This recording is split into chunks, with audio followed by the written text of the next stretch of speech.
It was about 3 years ago we hit our rock bottom. John and I met 26 years ago.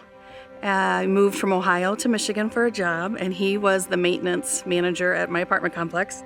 So I was 23, and I would purposely break stuff or lock myself out so he could come fix things. So I had my eye on him for a while before he asked me out. We dated for 5 years in our 20s. And he was not ready to get married. He wanted to play softball and mountain bike with the guys and do bowling. And I had all these goals and aspirations. I wanted to be married by 30 and have kids. So unfortunately, we broke up at that point. We got back together 4 years later, and he had matured. He finally would go to church with me. He bought his own house. He knew how to write a check finally. So we got married. We built a house in Byron Center, and we've been married now 15 years, but it's been a lot of ups and downs. It was about 3 years ago we hit our rock bottom. We were like roommates. We weren't communicating, we weren't talking, we weren't affectionate, and getting upset and yelling. The kids were yelling a lot more at that time, and they were always upset. Like, it seems like our whole household was in chaos. I probably had told John before, I'm going to leave you, or threatened the D word, but John had never told me.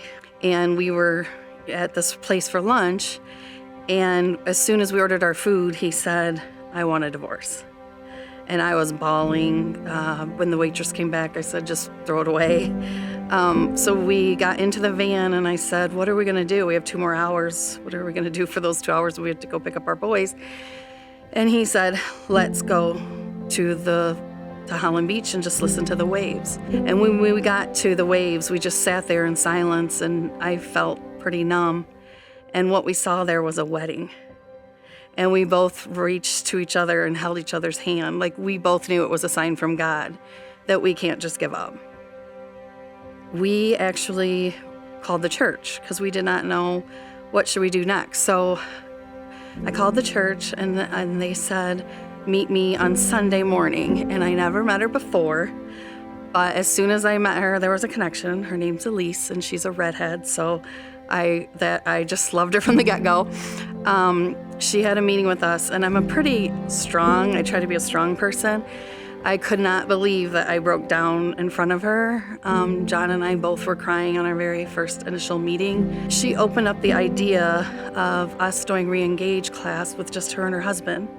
So we met with them in her office every Sunday for 18 weeks. And I remember, like, our first book is all battered, like, it's all worn out. We have so many answers, and we wrote so much, and we worked so hard, and every chapter touched our heart. And we started finally, like, praying together before we went to bed, which was something we had stopped doing. We started having dates maybe once a month or every other month. We went on a vacation together for a week, which we had not done in years. If we could help one couple, it's worth it, and definitely that's a God thing, because, that saying where the grass is green on the other side. No, it's green where you water it. And it really is true, because you have to keep working on it. And it's not always easy. We've had challenges, and we will continue to have challenges. But I do feel like with God, it gives me a lot of peace, because no matter what, when we have God with us, we are not alone.